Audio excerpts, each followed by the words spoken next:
Thank you. Item 17, city attorney's report. No report, Mr. Mayor. Thank you. Item 18, city manager's report. Mr. Blunt. Mayor, a few things here.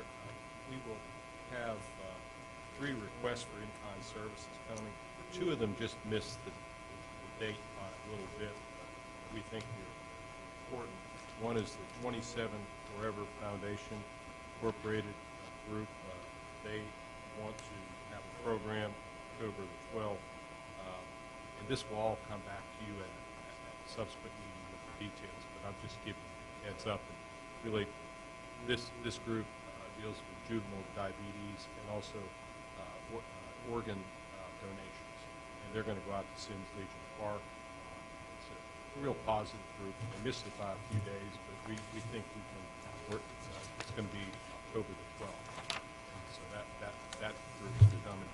Also, the Gaston Arts Council, which didn't do the downtown homegrown festival last year, they skipped a year. They want to come back again and do it downtown. This is October the 19th. They just missed it by a few days. But again, we're going to consider that and bring that to you at a future meeting. And now the Cancer Services of Gaston County, they're going over to Lombardo Park, but they did meet the deadline. Those are all really good, positive organizations.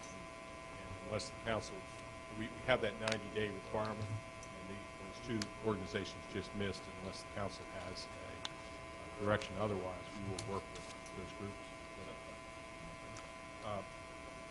We have a sinkhole that's down on 3rd, next to the old Park Manson building near the temple. That there's a large drainage system under there. We've had, because of these rains, you're beginning to see where there are any gaps in any of our storm drains in our streets. Then that water pushes, and then sooner or later you get these. And we've talked to the fire chief, and our public works department is checking. As soon as we see them, we're quickly getting on top of it. It's a priority. You have to fix it. It comes in front of everything else. We have that sinkhole. We're fixing that. But any of the construction projects that are going on, the county's construction project, where they're putting a storm drain from the county police building by the cemetery crossing Franklin, in the middle of their construction, heavy rains, and part of King Smith's parking lot is it's hanging in there for now, and I think we're okay. But this is what we're going to see when we get heavy rains. And it is our responsibility as a city. So that's something that we're all keeping our eyes on. And the work at AAA going forward, and that should be resolved. Next, you got a letter in the box about Framerton, and Mayor Framerton thanking us, thanking the utilities department, Matt Bernhardt, his folks. We brought him sand and tried to help him out as much as possible. And we got a notice about Time Warner Corporation is going all digital, so anyone that has analog will not be able to interact with our governmental station and the education stations. These are changes, and I wanted to just mention that back in the good old days when we had a license, we really got involved with dictating. Yeah.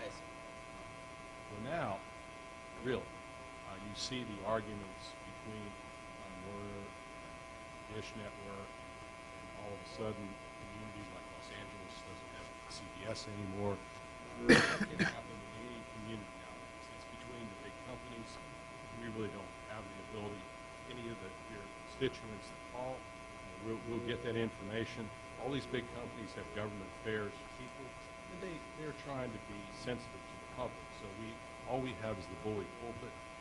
If the cable companies do things, but if something happens, or if you have a question, let us know, and we'll contact the government affairs people. We really don't have the authority to do anything other than just to make them uncomfortable if all of a sudden they pull some stations. And I think that's it. City council report, Ms. Gray. No report, sir. No report. No report.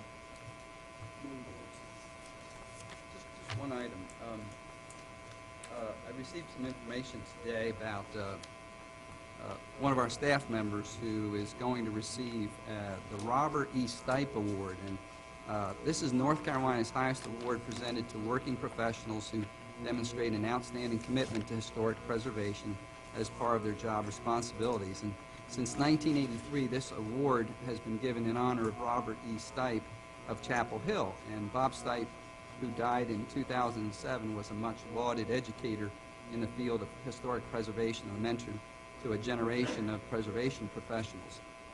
So I just want to make it public that our own Jack Kaiser is to receive this award as part of PNC's annual conference as of Friday, October 4th, and I think it's certainly well-deserved and just kind of tells us something we already knew, and that was how good Mr. Kaiser has been at his craft for many, many years. And, you know, this has been the kind of the pinnacle of his career with the recent projects that have come to fruition. And we just want to congratulate you, Jack. I think it's wonderful.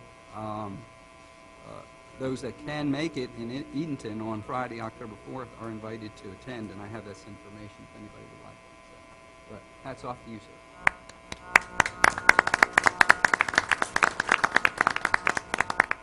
And that ends my report.